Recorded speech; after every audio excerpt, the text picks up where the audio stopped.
그래도 오전이나 오후나 자리는 비슷한 것 같습니다.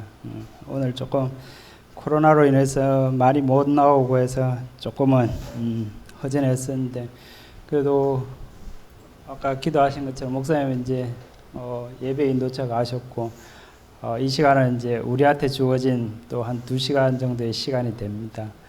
또 목사님 안 계실 때 또 우리가 할 수 있는 그런 부분들을 우리가 또 충실히 잘 이행을 해야 될 것 같습니다.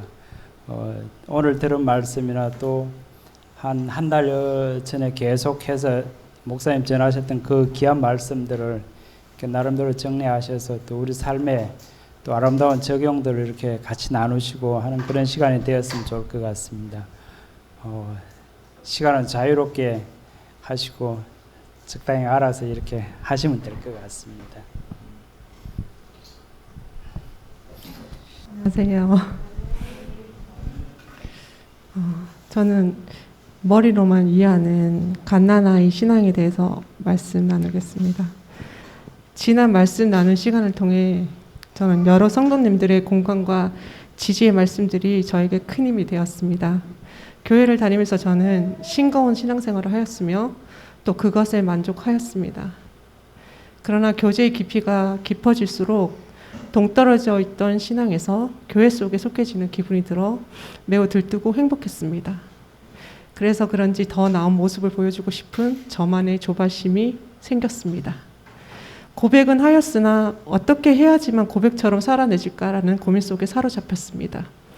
머리로만 이해하였던 그리스도로 사는 삶은 우리의 의지대로 되는 것이 아니라 주님으로부터 온다는 사실, 듣고 또 듣고 답을 알면서도 저는 제가 도대체 어떻게 해야지만 하나님께 유익이 되고 기쁨이 되고 영광을 돌릴 수 있을지라는 생각뿐이었습니다. 그렇게 답답한 시간을 보내다 1:1 교제의 시간을 통해 제 마음의 교만이 싹틈을 알게 되었습니다. 그렇게 거듭났다고 말하며 옛사람으로 살아가고 있었던 저를 발견하게 되었으며 하나님께 영광을 돌리는 일을 고민했다고 생각하였으나 결국은 하나님께 영광을 얻으려고 인정을 받으려고 하는 제 자신, 사심이 들어있었다는 것을 깨닫게 되었습니다. 제가 무엇을 하려고 하는 의지 자체가 제 자신을 내려놓지 못함이었고 제 욕심을 채우기 위해 예수님을 이용하였던 거였습니다. 예수님을 믿을 때 자기 욕심과 교만이 끼면 내 뜻, 내 욕심을 이루기 위한 것에 집중하게 되어 교회를 열심히 다니더라도 결국에는 예수님을 따르지 못하게 되는 어리석은 자가 될 수밖에 없음을 알게 되었습니다. 이런 우를 범하지 않기 위해서는 완전히 비워진 마음밭이 있어야 합니다. 그 깨끗한 마음밭에 성령님의 임할 때 믿음이 시작됨을 믿습니다. 간절한 마음으로 말씀을 듣고 깊이 생각하고 그 속에 진정한 성경적 의미와 옳은 것을 판단하여 신중하게 결정하고 받아들이는 자세로 하나님의 뜻을 이루기 위해 최선을 다해야 한다고 생각합니다. 그 최선의 작은 시작은 결단이었습니다. 주일과 수요일에 자꾸만 일이 생기는 바람에 나오지 못하게 되는 상황이 잦아졌는데 교제 속에서 하나님께 우선순위를 두고 나아가야 됨을 깨닫고 수시로 발생했던 약속과 걸림돌을 단호하게 끊어내기 시작하였더니 거짓말처럼 그 일들이 피해가는 것을 경험하였습니다. 이 일로 저는 옳은 판단 뒤에 잘못된 습관들에 대해 단호하게 결단을 할 수 있는 용기가 필요하다 생각하였습니다. 그리고 성령을 소멸치 말며의 말씀처럼 성령을 받았을 때 뒤로 미루지 말고 즉각 순종해야 함 또한 깨달았습니다. 성령께서 오셨으나 제가 움직이지 않고 있다면 그것을 다른 곳으로 옮기시고 우리가 준비되어 올 때까지 문 밖에서 기다리시는 줄 압니다. 지금 주신 기회를 놓치고 나중을 기다리는 어리석은 자는 되고 싶지 않습니다. 담대함으로 이 자리에 섬이 제가 하나님께 영광 돌리는 일이라 생각했습니다. 하나님께 끈질긴 성실감을 가지고 교만하지 말고 하나님의 은혜를 감사하며 하나님 앞에 서면 하나님께 영광 돌릴 수 있는 귀한 쓰임받는 자 될 수 있음을 믿습니다. 잘못된 분별력으로 예수님을 떠나는 제자가 아니라 영생의 말씀이 주께 있사오니 우리가 누구에게 가오리까? 라는 시몬 베드로의 고백처럼 안타까워하시는 예수님의 마음을 시원케 해드릴 수 있는 성숙된 제자의 모습이 저와 우리에게도 허락되어질 수 있길 소망합니다. 감사합니다.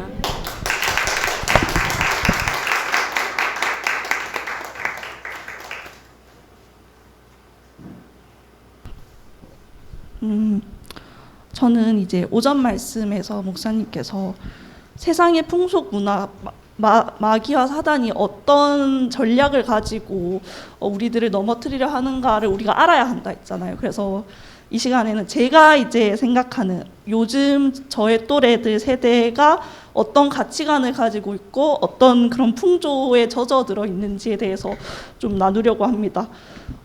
저희 부모님 세대 같은 경우에는 제가 생각하기에는 좀 더 민족주의와 국가주의적인 시각 때문에 단체를 좀 더 중요시 여기고 그 단체의 이익을 위해서, 단체가 더 잘 되기 위해서라면은 자신의 희생이나 어떠한 것들을 감당하는 것이 당연하고 그것을 자랑스러워하는 경향이 있는데, 제가 생각하기에 요즘 제 또래의 사람들은 전혀 그렇지가 않거든요.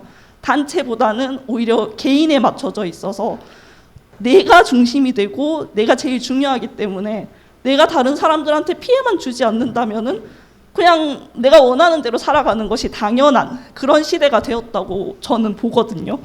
그래서 이제 가장 이제 말이 많이 나오는 게 우리 뭐 차별금지법이나 동성애 문제잖아요. 근데 그 동성애 문제 역시 아니 그 사람들이 뭐 피해 주는 것도 아니고 자기네들끼리 뭐 좋아한다는데 그게 무슨 상관이야? 나는 뭐 내가 피해받은 거 아니니까는 난 신경 쓰지 않을 거야 라는 게 제 또래 세대들의 생각이에요. 그렇기 때문에 이제 20대 같은 경우에는 좀 더 진보주의적인 성향이 많고 뭐 요즘 이번 대선은 경우에는 결과가 달랐지만 하여튼 그것들이 요즘 20대 30대 젊은 또래들의 생각인데, 문제는 이제 사람들이 군중심리라고 하잖아요. 주변에서 다 이렇대, 이게 정답이야 라고 말해버리면은 내가 내 자신의 가치관이 바르게 정립돼 있지 않으면 그 가치관에 따라가 버릴 수 있다는 게 굉장히 위험한 문제더라고요. 그래서 제가 이제 대학생활 때 만났던 친구 중에 주일학교 교사래요. 그래서 부모님도 뭐 교회를 다니고 모태신앙이고 그런 친구인데 이제 동성애 문제에 관해서 얘기를 했을 때 아니 근데 뭐 교회에서는 그렇게 말하지만 그 사람들이 뭐 피해를 주는 것도 아니고 뭐 나한테 뭐 아무런 불이익이 없는데 내가 왜 그 사람들을 반대해야 돼? 나는 솔직히 그 문제에 대해서는 잘 모르겠다라고 대답을 하더라고요. 거기서 굉장히 놀라면서 정말 가치관이, 내가 하나님의 자녀라는 가치관이 분명하게 정체성이 정립돼 있지 않으니까 저런 말을 할 수 있는 거구나라는 생각이 들면서, 그래서 제가 이제 그 모습을 보고 굉장히 많이 좀 깨어 있으면서 놀라서 기도를 되게 많이 했거든요. 하나님, 저도 하나님 자녀로서의 가치관이 정체성이 분명하게 정립돼 있지 않으면 저도 언젠간 저런 말을 할 수도 있습니다라는 고백을 하면서, 하나님, 제가 저런 세상의 풍조와 저런 생각들에 휩쓸리지 않고 믿음의 중심을 분명히 지키고 하나님 자녀다운 모습을 지닐 수 있게 해주세요라는 기도를 굉장히 많이 했어요. 그러면서 감사한 것은 이번에 이제 제가 이제 취직을 하면서 하나님 앞에서 또 한 가지 기도했던 것이, 하나님, 제가 정말 이 직장 생활을 하고 사회 생활을 하면서 정말 예수님의 모습을 보이고 하나님의 향기를 뿜는 그런 주의 자녀가 되고 싶다는 기도를 굉장히 많이 했는데, 이제 선생님들이랑 대화를 하면서, 이제 직원분들이랑 대화를 하면서 굉장히 감사했던 게, 영현 선생님은, 주무관님은 진짜 요즘 사람 같지가 않아. 진짜 요즘 사람 같지가 않고 뭔가 사람이 다르다라는 말을 이번에 좀 들었거든요. 그 말을 들으면서 굉장히 감사했던 것이, 그리스도인이라면은, 하나님의 자녀라고 하면은 세상과 구별되어야 되고 다르다는 말을 분명히 들을 수 있어야 되거든요. 근데 제가 좀 부끄럽지만은 대학생활 때는 그런 말을 전혀 듣지 못했어요. 대학생활 때는 저도 약간 그 세상 풍조에 약간 젖어들어서 같이 오히려 세상과 그 친구들이랑 어울리면서 좀 휩쓸려 가는 경향이 조금 있었는데, 이번에 그래도 직장 생활을 하면서 마음의 중심을 굳게 붙잡고 하나님을 생각하고 하나님을 구하고 부르는 과정들에서 그 과정들 속에서 내가 그래도 조금씩 다른 모습들을, 요즘 사람들과는 다른 모습들을 보이고 있었구나라는 생각이 들면서 굉장히 감사하는 생각이 들고, 앞으로도 솔직히 이제 언제 하나님이 데려가실지 모르지만 어쨌든 제 나이가 아직 한참 멀었잖아요. 그래서 한참 긴 그 인생 동안, 신앙생활 동안에 정말 하나님 자녀로서의 그런 바른 가치관과 정체성을 결코 잊어서는 안 되겠구나. 이걸 잊는 순간 나는 하나님과 멀어지는, 대적하는 정말 하나님과 가까이 갈 수 없는 그런 존재가 될 수 있겠구나라는 생각을 이제 경각심을 가지면서 기도하는 그런 자세가 되었습니다.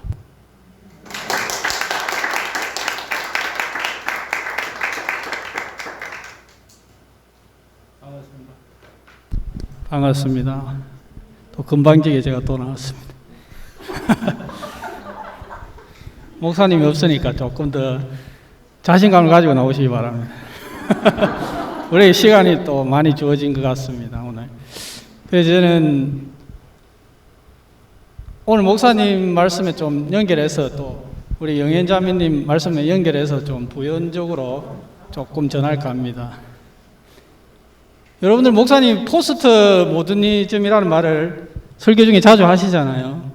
근데 다들 이해를 하시는가 모르겠습니다. 그 말의 뜻을.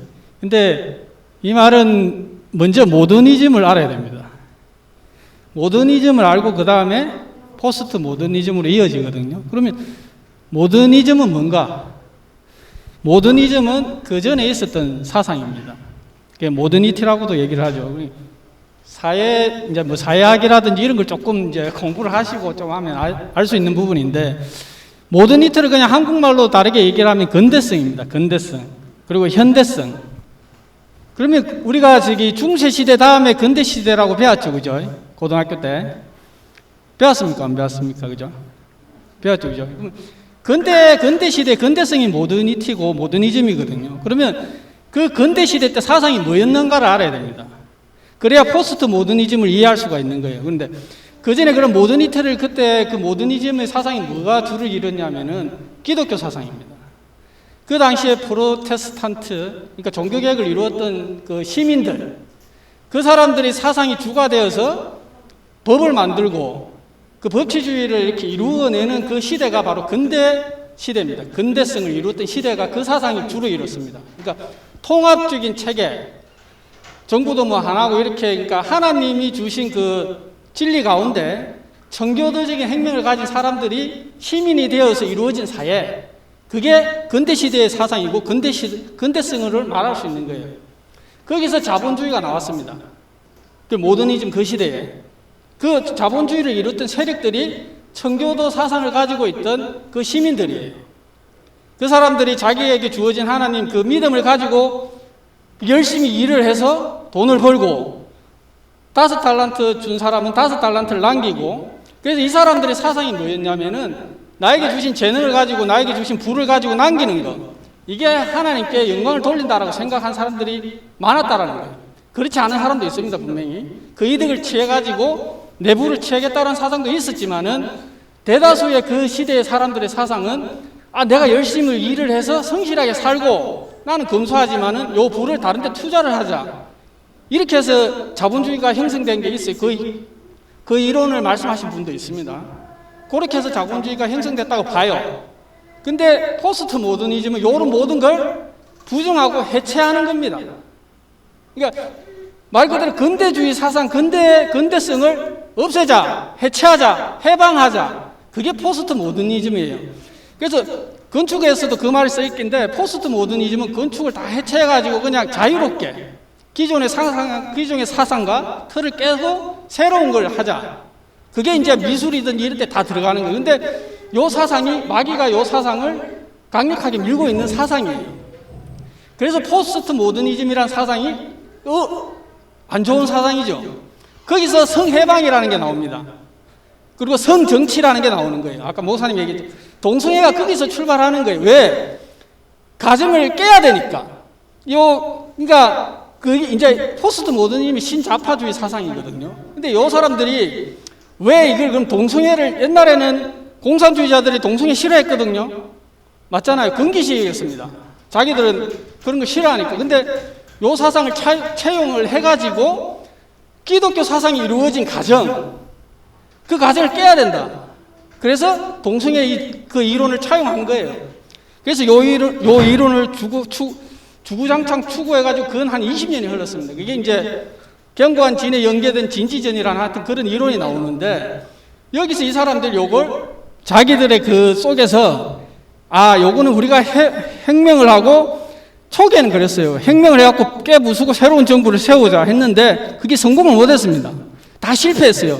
러시아에서도 마찬가지고 볼셰비키 혁명이라든지 이 모든 게 다 실패를 했어요. 그래서 어떻게 하면 될까? 그래서 이 사람들이 내면적으로 들어가서 그냥 조용히 사상을 이렇게 퍼뜨리는 겁니다. 포스트 모더니즘 사상을 가지고. 이 사람들이 그 런던의 그 키어 축제를 주최했던 사람이 있어요. 지금도 하고 있는데, 그 사람이 자기가 쓴 책에 뭐냐면 우리의 적은 기독교다 딱 대놓고 썼습니다. 그 키어 축제든 동성애 축제를 추진하고 이루어냈던 사람들이 그 이론 속에 우리의 적은 기독교다, 이 기독교만 없애면 된다, 이렇게 자기들이 대놓고 얘기를 해요. 해체 이론을 그렇게 합니다. 그래서 이 사상이 무서운 거예요. 그래서 이 사람들이 동성애를 그러면 어떻게 법에 적용을 해서 이 기독교 사상, 기독교 세계관을 무너뜨릴까라고 자기들이 계속 고민을 하고 그걸 발전시켜 온 게 지금의 서구 유럽들이 무너진 원인이 된 거예요. 왜냐하면은 기독교 사상을 가진 사람들은 법에 순종적입니다. 법에 대해서 굉장히 긍정적인 마인드를 가지고 있기 때문에 법에서 뭐 하락하면은 해요. 그것이 잘못된 법이라도. 이걸 이용한 거예요. 그래서 인권이라는 명목하에 동성애는 절대 인권이 될 수가 없습니다. 엄난한 거지. 근데 야들은 이걸 인권으로 포장을 해서 법에 적용을 시켜서 그 당시에 배웠던 사람들이 정치권이나 리더십이 되어가지고 그 속에서 자기들이 법을 자꾸 이걸 여론전을 몰아가는 거예요. 선전전을 해가지고. 그렇게 해서 법을 이루어냅니다. 그 사람들은 단지 우리가 해야 될 건 해몽을 하면 안 되지만은 이걸 굳이 법에 적용을 해서 이 발언을 못하게 표현의 자유를 막는 거예요. 근데 표현의 자유는 헌법이라든지 모든 세계의 법치주의의 기본적인 사상이거든요. 표현의 자유를 해라, 종교의 자유를 해라가 1순위. 근데 이거 자체를 못하게 하는 거죠. 종교가 기독교 사상 속에서 기독교 이렇게 주의를 가진 사람들에게 이런 말을 못하게 하는 거예요. 그래서 위험하다는 거죠. 그래서 목사님이 좌파를 욕을 하고 막 이렇게 하시는 게 그 내면에 그런 게 깔려 있는 걸 알아야 되는 거죠. 저도 그래, 이중훈 교수 그 있잖아요. 그죠? 그래서 저도 목사님이 이제 하도 이중훈 교수 들어봐라 해서 들어봤어요. 그래. 이 사람이 이제 쓴 책이 있더라고요. 그래, 이제 요번에 새로 나왔는데, 성경적 세계관이라는 책입니다. 두께가 이 정도 되더라고요. 그래서 거의 한 일주일 만에 읽었거든요. 읽혀지더라고요. 관심이 가니까. 그분이 이제 자기가 왜 이 신좌파주의 사상이 위험한지에 대해서 써놨더라고요. 우리가 기독교인이 말 그대로 영연히 아까 20대 믿는 자기 친구 그렇게 얘기를 하면서 우리는 그냥 교회 열심히 다니면 되고, 그죠? 나도 그렇게 생각했어요. 그냥, 왜 자꾸 하는 정치 얘기를 하시고, 그냥 복음 그냥 설포하시고, 그냥 교회가 가야 할 길 가고, 이렇게 하면 되지 않을까, 이 생각을 했었는데, 우리 중에, 은연중에 저도 동성애 어느 정도 좀 인정하고, 이렇게 하면, 그냥 우리가 그냥 내비두면 되지 않을까, 이렇게 생각을 했었거든요. 근데 사단은 그렇게 안 하더라고요, 작전을. 사단은 반드시 하나님께서 세우신 그 기독교주의 사상 무너뜨리려고 야들을 이용하고 있기 때문에 우리가 깨어 있어야 된다는 거죠. 실제로 동성애를 찬성하는 신학교 교수도 많고 목사들도 많습니다. 그걸 동성애 합법화를 추진하는 목사님들도 많더라고요. 의외로. 그러니까 신좌파주의에 이렇게 노출되어서 그 사상을 받아들인 사람들이 많더라는 거죠. 근데 그래서 우리가 아까도 향교사님이 그런 얘기를 했지만은 우리가 좌파를 아무리 훌륭한 사람이 그쪽 진영에서 나올 수도 있습니다. 근데 우리는 그쪽 진영에 그 한 사람이 아무리 착해도 그 뒤에 받쳐주는 세력들을 봐야 돼요. 여러분, 주사파는 실제로 존재하고 있습니다, 단체들이. 그 사람들이 정치권에 영향력을 행사하고 있어요. 근데 우리는 약간 그냥 경각심을 안 가지잖아요, 이 사람들의 그 역사에 대해서. 그때 그래서 우리가 한참 기도를 했지 않습니까? 종북 세력들 드러나게 해달라고 기도한 적 있죠. 수진전 도사님 살아계실 때. 아시는 분들 모르겠지만 그때 이 종북 세력들이 너무 역사를 하니까 기도하자고 막 해서 그때 통합단이 해체가 됐어요. 그때 우리 기도했을 때 이석기 씨가 있었던 통합진보단 해체한 사건 아시죠? 이게 사실적으로 이 사람들은 북한을 찬양을 해요. 대놓고 찬양을 하면 자기들 머릿속에서.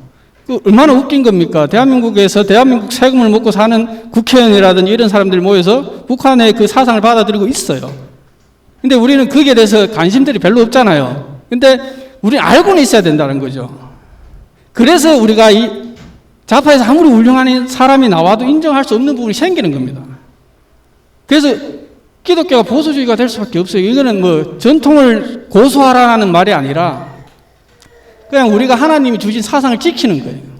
기독교 사상을. 그래서 어쩔 수 없이 뭐 윤석열이가 이런 사람이 부족해도 그 사람들의 배경에 있는 그 우리가 사상의 출발점이 우리는 기독교적인 사상이 출발점이기 때문에 지지할 수밖에 없습니다. 근데 우리가 해야 할 일은 뭐냐? 기도하고 그런 사람보다 더 훌륭한 사람들이 그리스도장 그 청교도적인 사상을 가진 사람들이 복음주의 사상을 가진 사람들이 정치권으로 조금 진출해야 되겠죠. 그렇다고 기독당을 지원하고 이런 얘기가 아니라 그걸 놓고 기도를 해야 되는 거죠.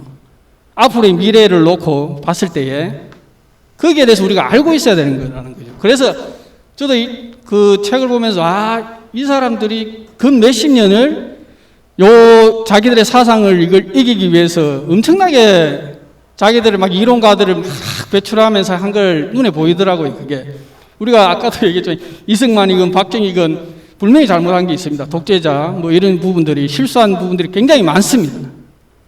그렇지만은 하나님께서 이 나라를 선택하고 세웠던 사람들이라는 거죠. 왜 하나님 이승만을 선택해서 세웠을까? 건국을.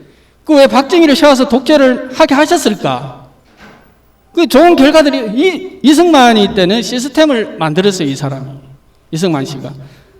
이승만 씨가 그리스찬이었잖아요. 물론 나중에 변질된 부분도 있지만은 처음 이 사람이 잘한 게 뭐냐면 시스템을 도입한 거예요. 정치에. 대한민국에. 이 사람이 그 시스템을 어디서 봤냐면은 미국의 시스템. 그 시민의식, 기독교 사상이 출발된 그 시스템을 보고 그걸 처음에 건국할 때 그걸 만들어 놨어요. 그게 정치판이 처음에 그게 시스템이 잘 돌아갔습니다. 우리나라가. 그걸 이제 그런 것들을 보는 거죠. 박정희 때는 나라의 경제를 부흥시키기 위해서 박정희가 밀어붙인 거, 물론 많은 사람들이 다쳤지만은 거기에서 오는 어떤 결과론적으로 봤을 때는 좋은 부분들이 생겼잖아요. 경제적으로. 그죠?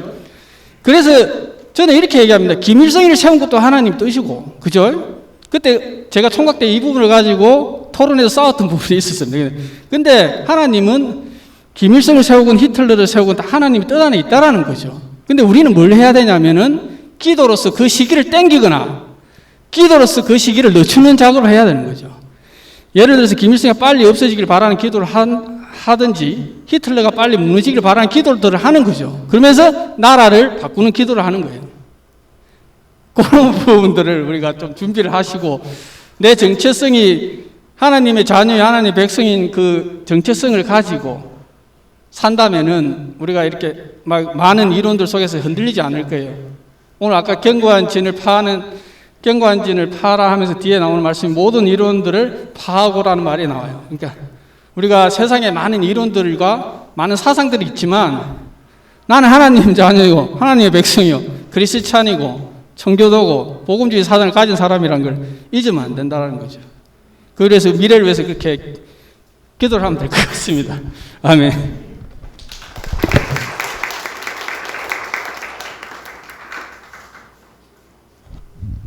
많이 망설이고 나왔습니다. 왜냐하면 주시는 말씀은 있긴 있는데 정리를 안 하고 난 오늘 안 할 거다 이런 마음을 먹고 앉아 있으니까 솔직히 마음에 부담이 없더라고요. 근데 저에게 이제 딱 말씀을 드릴 때 생각나게 하시는 하나님의 은혜는 이제 앞에 계속 말씀하시는 게 세계관, 가치관에 대한 이야기를 하시는 것 같거든요. 오늘 말씀도 그렇고 지금 앞에 계속 말씀하셨던 여러분들의 그 말의 요지는 우리가 성경적인 세계관을 가지고 하나님을 바라보고 세상을 바라보고 형제와 자매를 바라보고 믿는 자나 믿지 않는 자를 바라봐야 한다라는 이제 그 말의 요지가 그거인 것 같아서 저에게도 이제 비슷한 말씀을 주셨는데 마치 이것은 세계관이라는 거는 좀 결혼 생활하고 비슷한 것 같은 좀 느낌을 받았어요. 왜냐하면 처음에는 한 남자와 한 여자가 사랑을 해서 결혼을 하잖아요. 근데 결혼을 해서 결혼해서 사랑에도 유효기간이 있더라고요. 저는 여러분도 그렇지 않으신가 모르겠는데 그 결혼해서 살았는데 서로 다른 가치관과 세계관을 가졌던 남자와 여자가 사랑이라는 하나의 그 공통분모를 가지고 이제 결혼해서 살다가 보면 처음에는 사랑의 그 유효기간이 있으니까 그 사람이 너무 나와 달라도 다 예뻐 보이고 멋있어 보이고 좋아 보이고 이해가 되고 품어주게 되고 이렇게 되더라고요. 근데 그 사랑의 유효기간이 서서히 끝나갈 때, 그 약발이 끝나갈 때쯤 되면 이제 충돌이 시작돼요. 그 흔히 말해서 뭐 식습관이 다른 충돌 아니면 우리 집에 같이 사시는 분은 참 옷을 좋아해요. 아시겠지만. 근데 저는 옷 이런 데 관심이 전혀 없거든요. 이런, 그러니까 의식주의 다름, 가지고 있는 생각의 다름, 이런 거는 차이가 아니더라고요. 그냥 저 사람은 매운 걸 좋아하면 나는 뭐 심심한 걸 좋아한다. 이런 차이들은 싸움의 거리도 안 되고 싸우는 것 자체 수준이 너무 저급해요. 이게 싸움의 그 차이, 그 다름은 아무것도 아니더라고요. 근데 시간이 지나서 가치관이 다름에서 오는, 세계관이 다름에서 오는 남편과 아내 사이의 싸움은 진짜 영원히 돌이킬 수 없는 사태까지도 만들어내는 것 같아요. 제가 보기에.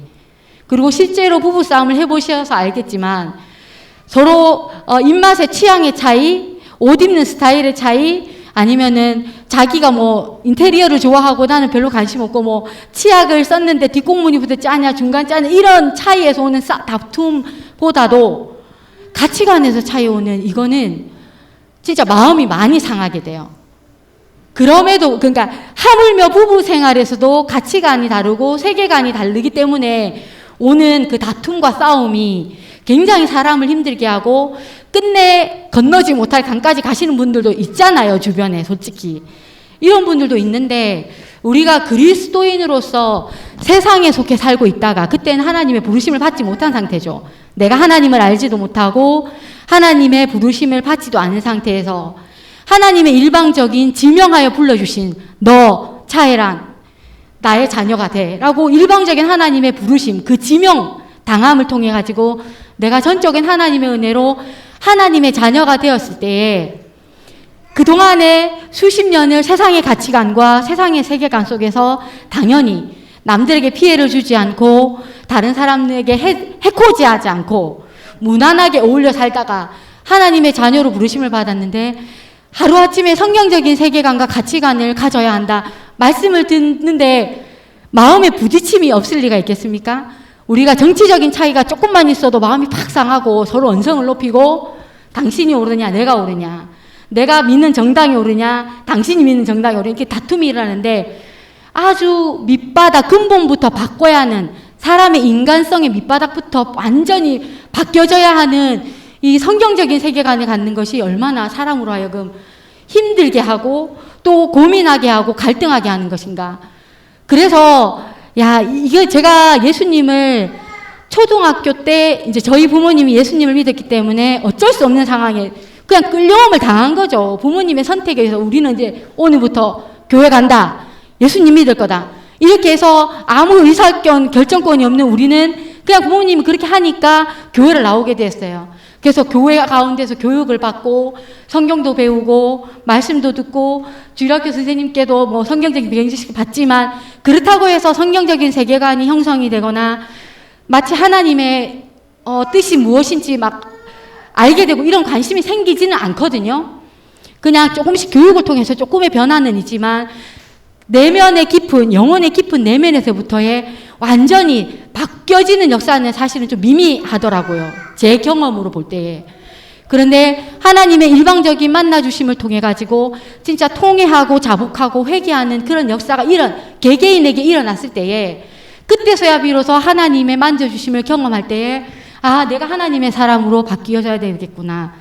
내가 세상을 바라보고 하나님을 바라보는 관점을 그동안의 내가 배워오고 우리 부모님의 영향력 하에 받았던 그런 가정에서 배웠던 그 교육관에 의해서 바라보는 게 아니고 성경에서 말씀하신 하나님, 성경이 얘기하는 세상, 성경이 얘기하는 사람들에 대해서 다시 배우고 다시 인식하고 다시 깨달아가야 될 필요성을 느꼈거든요. 그렇다고 해서 그것이 이제 온전함으로 가는 우리는 모든 사람들이 가정 중에 있잖아요. 근데 저는 이제 그런 경험이 있지만 우리 자녀들은 그런 경험이 있을까? 우리 애들이 어리기도 하거니와 어느 정도 이렇게 장성한 우리 교회 아이들을 보아도 그렇게 성경적인 세계관이나 가치관이 많이 형성되지 않은 걸 봐요. 왜냐하면 교회에서 설교를 듣고 집에 엄마 아빠와 이제 물론 가정 예배를 드리면서 궁금증이 조금씩 해소는 되겠죠. 그렇지만 굉장히 좀 깊은 차원의 이런 목마름이나 이런 거는 애들이 지금 코로나 시대에 벌써 3년째가 접어들었잖아요. 더 이상 교재가 없어지고 질문을 하고 싶어도 질문할 대상자가 없고 이렇게 되면서 교재가 단절되고 영적인 소통이 단절된 이런 상황에서 우리 아이들은 그나마 있던 세계관이나 가치관이 성경적으로 있던 것들이 조금씩 희미해져 가지 않았을까. 그리고 점점 고등교육을 받아가면서 아이들은 더 진화된 학교 생활에 적응하기 바쁘고 거기에 쫓아가기 바쁘고 이러니 바쁜 삶을 살아가잖아요, 우리 애들이. 그러면 더 희미해지는 것 같아요. 그래서 이제 나집사님이 집에서 저런 이제 얘기를 많이 하는데 들으면서 저도 이제 제 자신도 물론 성경적인 세계관, 성경적인 가치관이 더 깊어지고 아까도 말씀드렸지만 하나님을 보는 관점, 세상을 보는 관점, 그 다음에 사람들을 바라보는 관점을 조금씩 변화가 일어나고 있지만 저도 어느 순간인가 그게 정체되어 있음을 느꼈고 또 우리 아이들에게 부지런히 그렇게 하다가 또 안 하는 부분도 있었고 그러면서 좀 나집사님과 이제 그런 얘기를 집에서 하면서 약간 내가 깨야 되겠구나, 내가 먼저 깨야 되겠구나 하는 생각을 했거든요. 그리고 지금 왜 계속 목사님 통해서 왜 하나님 계속 가치관에 대한 이야기, 세계관에 대한 이야기를 하시는가? 하나님이 우리에게 기존에 우리가 40여 년, 50년 동안 가지고 있던 그 틀을 깨시기를 원하시는, 계속 도전하시는 것 같아요. 조금씩 이렇게 거대한 돌에 이렇게 모양을 만들어가기 위해서 이렇게 정을 대고 이렇게 두드리면서 조금씩 깎아 나가는 작업처럼 목사님이나 다른 장로님이나 권사님들이나 깨어있으신 몇몇 분들의 어떤 이런 말씀을 통해서 가치관의 변화를 점점 정을 대고 그 돌을 깎아 나가는 작업처럼 자꾸 조금씩 한꺼번에 하시지 않냐고 하시는 것 같아요. 근데 나는 그 하나님의 터치를 싫어하면 깎임을 당하지 이제 모양이 못 갖춰가는 거고 그냥 돌로 있는 것이고 만약에 하나님의 그 말씀하심에 내 몸에 손대기를 그 정을 대고 돌을 깎아내듯이 나에게 가치관에 군더더기를 걷어내기를 원하시는 그런 조금이라도 열망이 있거나 갈망이 있으면 그 사람은 세계관이 변화가 일어나겠죠. 우리 아이들에게도 그런 변화가 일어나기를 바라고 우리가 다 같이 이렇게 변화된 하나님의 가치관을 가지고 살아가는 우리 영광스러운 교회 성도님이 되었으면 참 좋겠다는 마음으로 말씀을 나눠보았습니다. 감사합니다.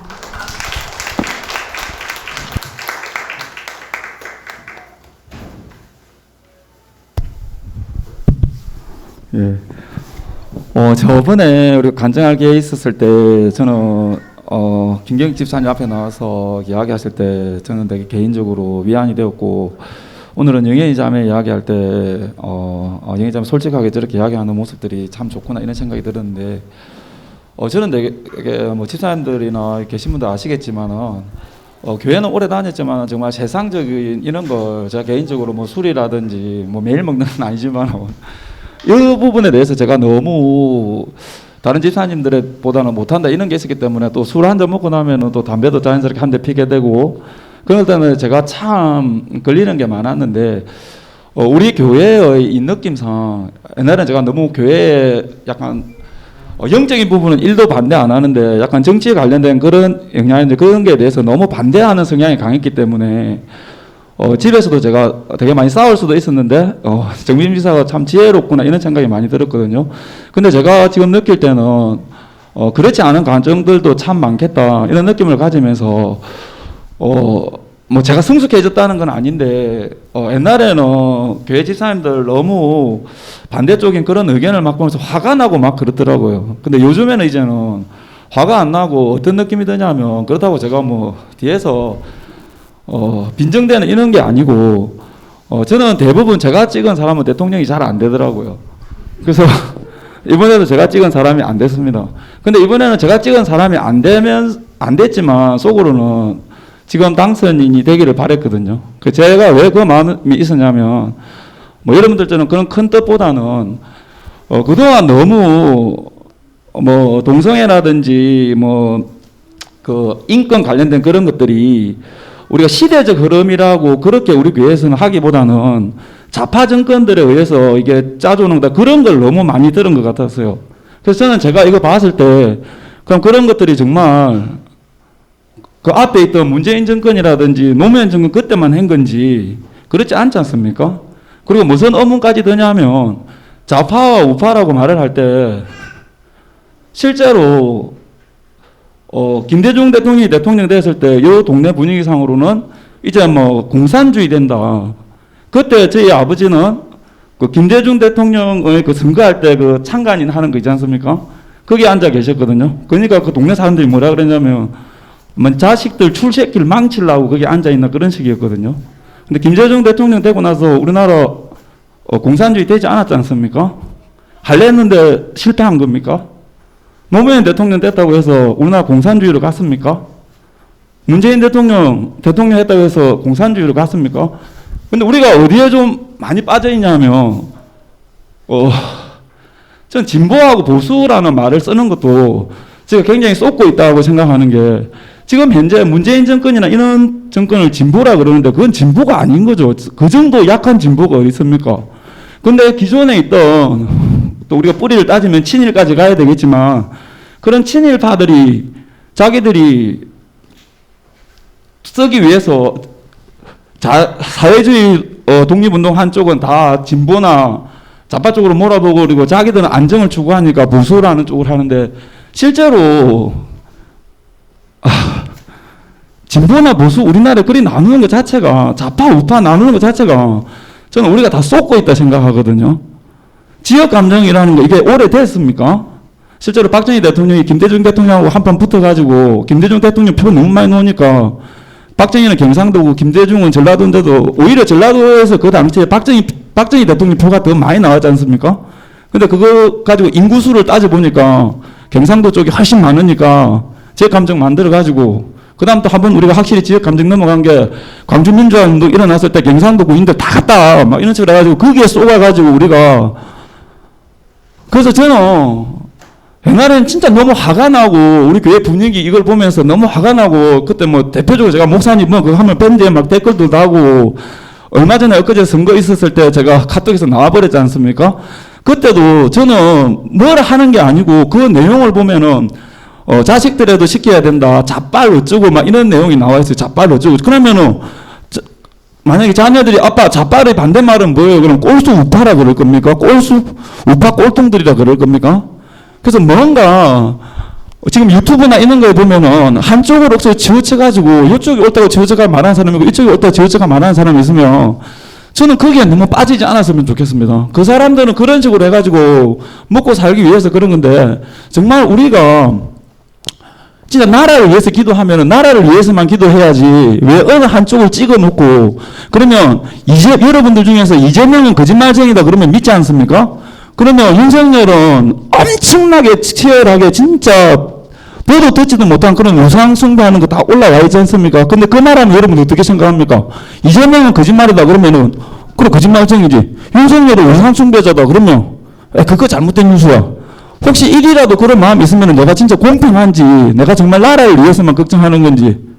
저는 옛날에는 그런 게 화가 났지만 지금은 우리가 잘못 알고, 물론 다 기본은 나라를 위해서 기도하는 거겠죠. 근데 잘못 알면은 우상숭배하는 게 더 나쁘지 않습니까? 거짓말이 더 나쁩니까?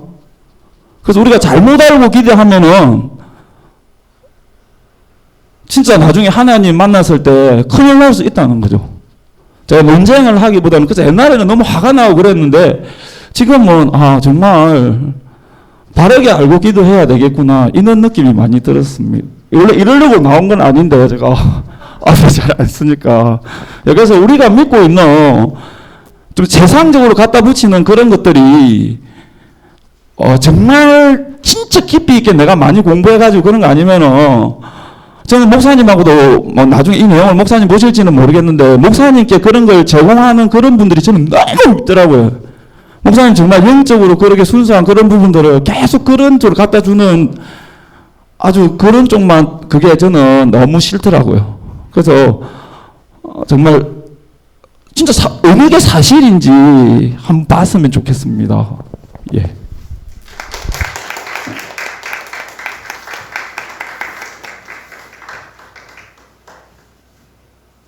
조금 많은 분들이 이렇게 참여를 해갖고 또 이렇게 나눔을 했으면 좋겠다는 그런 생각들 항상 가집니다.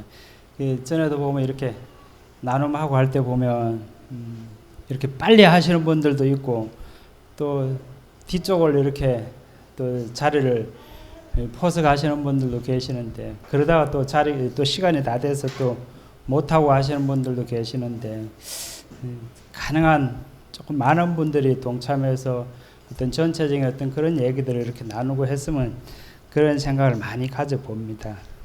그리고 오늘도 목사님 안 계시지만 또 자유롭게 여러 부분에 또 은혜 받고 또 고민하고 생각했던 그런 부분들을 이렇게 여러분 나와서 이렇게 얘기를 해 주셨습니다.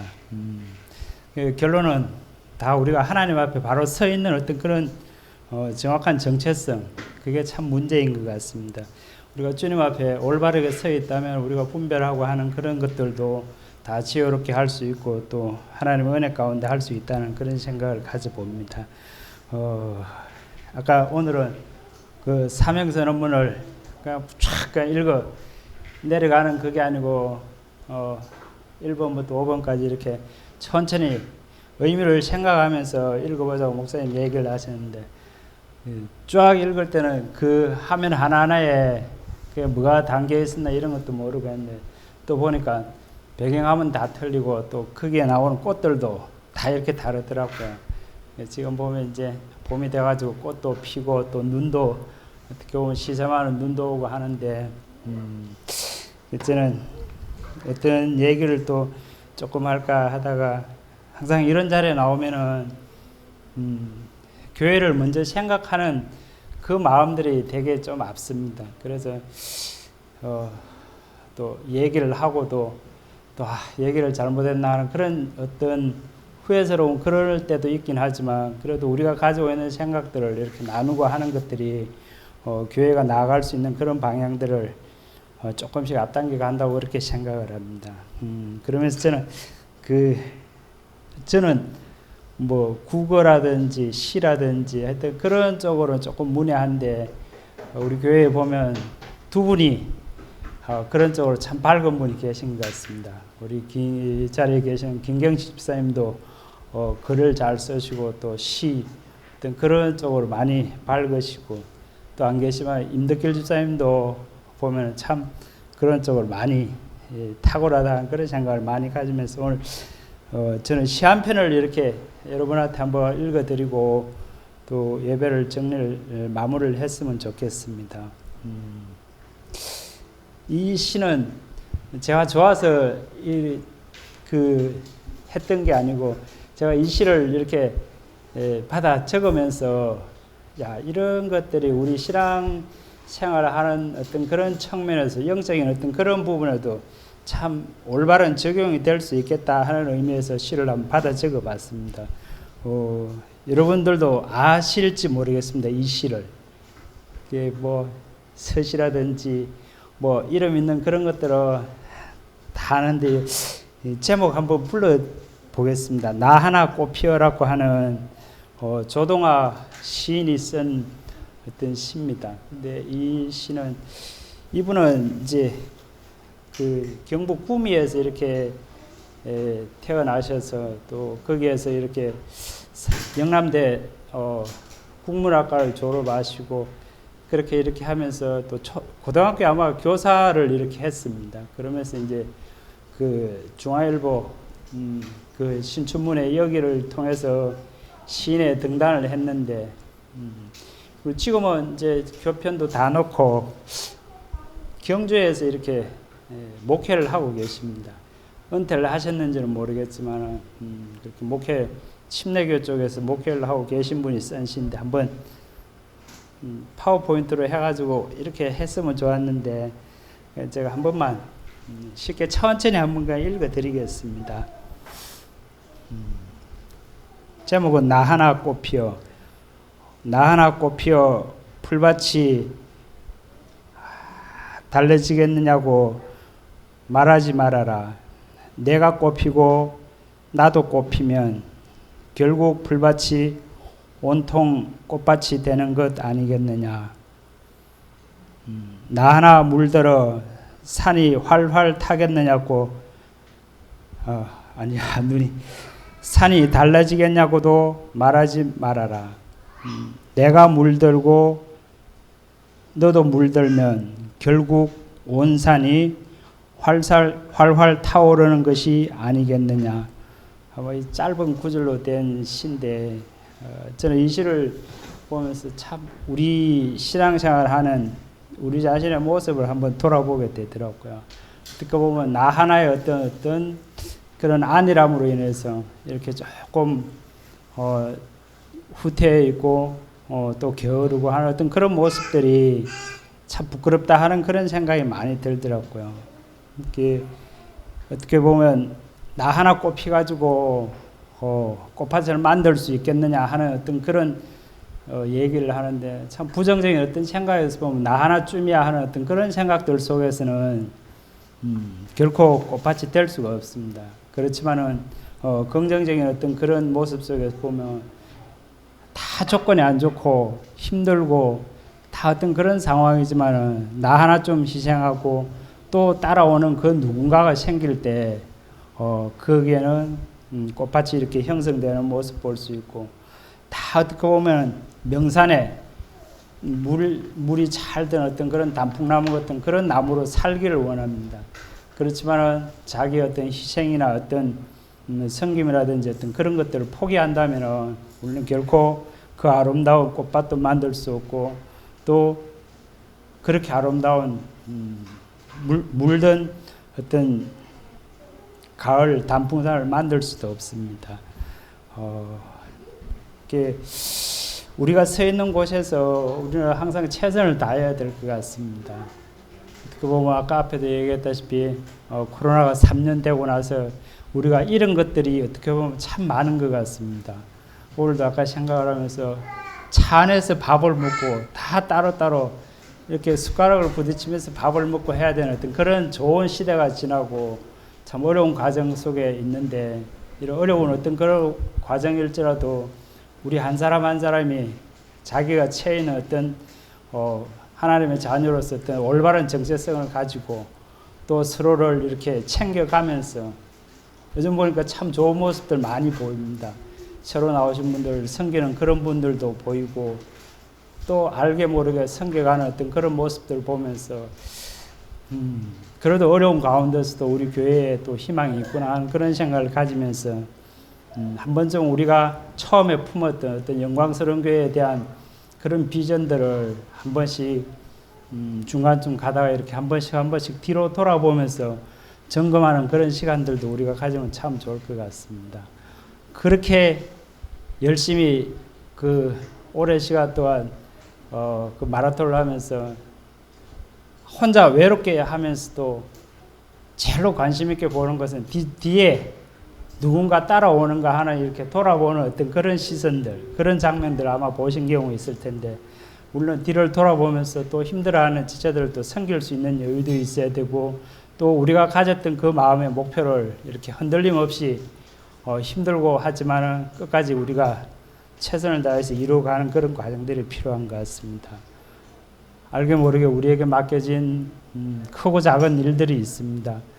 기도 제목 가운데도 많이 나오고 하지만 그것들을 이렇게 소홀히 여기지 않고